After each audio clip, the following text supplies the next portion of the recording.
Gina, I'm going to quickly tee you up, so bear with me just a moment. And then everyone watching, hi everyone. I'm going to explain what this is all about. So hello everyone, welcome to Act to Change IG Live. For those of you who haven't come through my Instagram, my name is Tam Brents. You might know me from shows like Queer Eye or Next in Fashion. I was also on the advisory council of Act to Change, and I spearheaded a campaign called Homeroom Sessions, where I worked with schools across the country to try. I was kicked out. I was literally kicked out. I don't know what happened. But when I get back, so I'm going to go right back in. Today I'm excited to be chatting with the gorgeous author, director, producer, and four-time Emmy-nominated transgender rights advocate, Geena Rocero, as part of Act to Change's celebration of Pride. Hi, Geena. Hey, Tan, how are you? Very well, thank Here we you. are. Very good to see you. Where are you in the world right now? I'm in the middle of a book tour. I'm in New York currently right now, yeah. Okay, wonderful. Is it nice out there right now, or is it still It, rough? it's really rough right now because actually literally it's raining, it's gray, it's humid, so happy to be inside. I can imagine that. I can imagine that. Okay, so I've got a bunch of questions for you, and I would like to start with this. Your brand new book, Horse Barbie, a memoir, came out you got it right there. Came out just a week ago to huge critical acclaim. It's been called powerful, vivid, and of course it was released during Pride Month. Can you tell us a bit about it? Yeah, so this is my memoir. This is my first book. Horse Barbie details, about it's also been described as a saga. So, Wow. I details, my life in the Philippines, as a young trans Filipina that, joined transgender beauty pageants and became the trans pageant diva at 15 years old. Okay. And Yeah. from 15 to 17, it details about my life, joining all these pageants and the very vibrant transgender beauty pageant culture in the Philippines that also coexists within Catholicism. Wow. And then it also, when I want to move to New York to pursue a career in fashion. So it details about those decisions, my immigration story, but also I talk about a lot in this book for sure. Good. I mean, with a book, I'm hoping we feel your true personality, so we want you to talk a lot. Can you tell me why you called it Horse Barbie? Yeah, so Horse Barbie is both that you love the name. I love Love when the we were like, okay, that's definitely the name. Um, Horse Barbie is both a reclamation and it's also a spirit.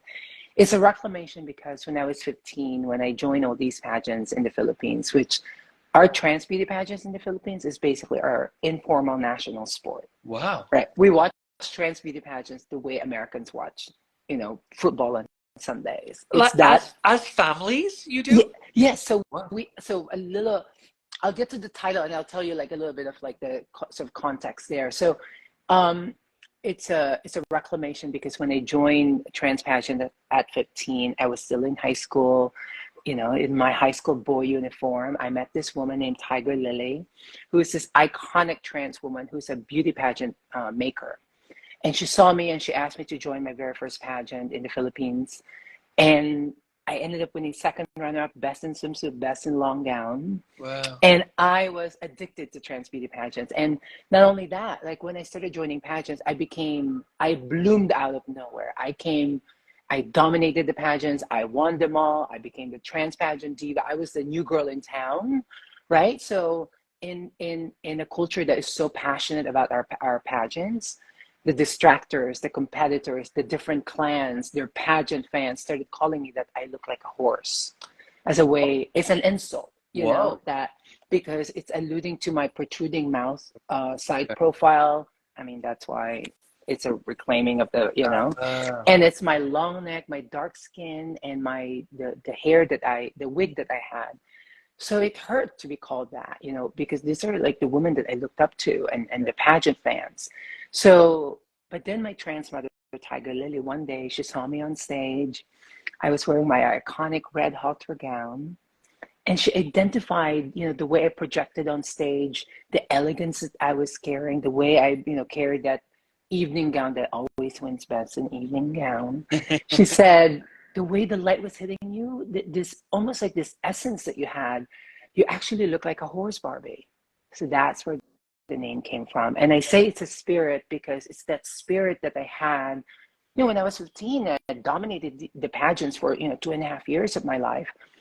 It's a spirit that I had to carry with me when I moved to New York City when I was modeling stealth, where for 8 years Yeah. as a fashion model, Yeah. since 2005, my model agent did not know I was transgender.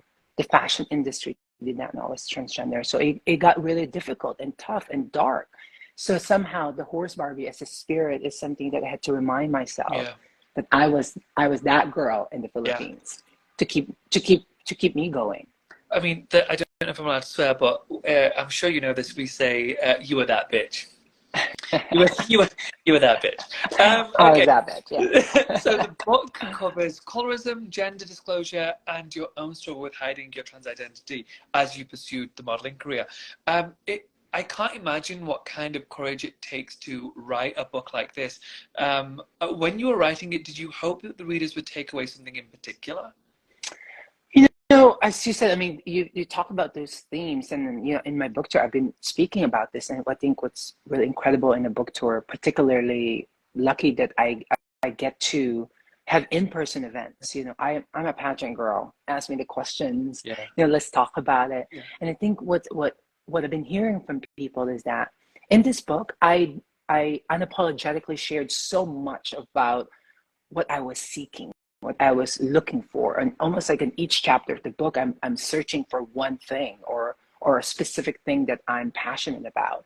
And I think what I want people to get out of, whether you're trans or not, whether you share the same experience as I am, if you are a person, at any point in your life, particularly if you're in that moment where you're beginning to question about so many things in your life, whether you want to live more authentically, you want to be more aligned with your career, you want to be more aligned with who you truly are, right? If you're seeking for love, if you are someone that's beginning to question a lot of the stories and the myths that we've been told about who you're supposed to love, how you should act, or pressures from family, from culture. If you're that person, this book answers a lot of those things that I answered myself. Okay. So it covers a lot of things. And I think that what's been resonating from people is that pursuit of your most ultimate journey of your own Yeah. definition of truth, Yeah. you know? Yeah. When you see the state that our country is in right now, in the US, we've seen over 520 anti-LGBTQ bills. Um, we know that legislation like this only fuels hate and bullying. Can you share your thoughts on what this is doing to people, what we hope we can offer to the youth who are caught up in the midst of all of this? I took the deep side because it really it it angers me. It drives me even more, even more incredibly passionate in telling my story and doing this work. I've been at it for many, many years now. I think more so, first, I want to honor the lived experience and the identities, particularly of trans youth, trans people in general. Yeah. I want them to know that they have to keep pursuing their truth. There's nothing wrong with them. But more so, I'd say this, I think, at least in the journey that I've had, someone born and raised in the Philippines, lived both different cultures.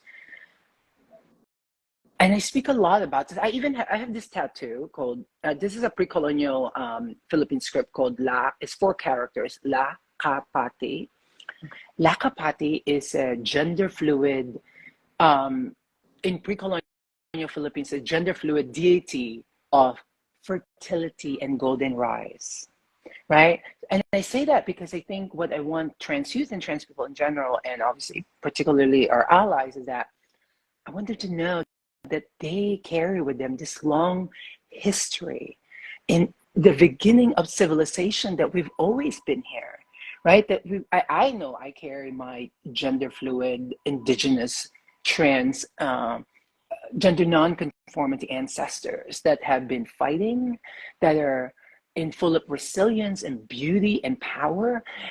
So I have that that as a ground. I want them to remind that we've had that. You're part of that history. Yeah. But more so, I think one big reason I think why we're being attacked, and I truly believe it in my spirit, is that trans and gender non-conforming people offer people that freedom to be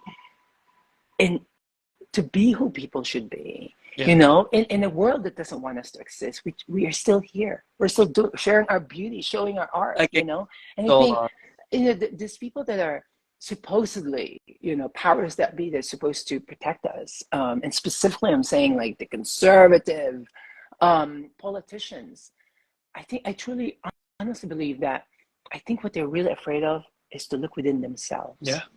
You know, and that they've been trapped in this very rigid understanding of gender binary, that you're only limited in your way of expression, and identifying. I think the existence of trans people, if they choose to really look within themselves, it should give you freedom. I like that a lot. Okay, so this is my final question. Unfortunately, we don't have a lot of time. For so many of the young people who look up to Act to Change, Pride Month is a chance to reflect on our intersectional identities and celebrate the multiple communities that we all belong to. If you could go back and speak to your teenage self and say whatever you wanted to say, what would it be? Oh my God! I mean, the thing that kept the vision that I had in my mind was like I was on that pageant stage in the Philippines, you know, joining that with my evening gown. I think I'd say to her is to keep going. I've come a long way. That was a very, very different culture to be here and to be now and to be writing this book. I think keep going, because I had no idea where my life would have taken me at that moment. And I'm also saying that because things will be tough. Yeah, it gets tough out there. The rejections, the people telling you, and the expectations. There were definitely moments when it was, I guess I can't pursue this dream. You know, and in those moments when you're really, you know, the doubt is creeping in. I mean, that ultimate self-belief is what propelled me. You know, that horse Barbie spirit that I talked about in this book, that I detailed in this book, is that other spirit that drove me to pursue the next thing, and that self-belief to keep going. That's what I'll tell her. Keep going. That's beautiful. Well, Geena, thank you so much for joining us today. I really appreciate it. I know that you're super busy on your book tour, so we appreciate you taking the time out for us today. For everyone who tuned in, this is the first of a series that we're doing of IG Lives for Act to Change during Pride Month. So please check back in with Act to Change, follow the page, and remember that together we can truly put an end to bullying. Thank you so much, Geena. It was lovely to see you. Thank you. Lovely to see you. Bye, everyone. Thanks for joining. Bye. Bye.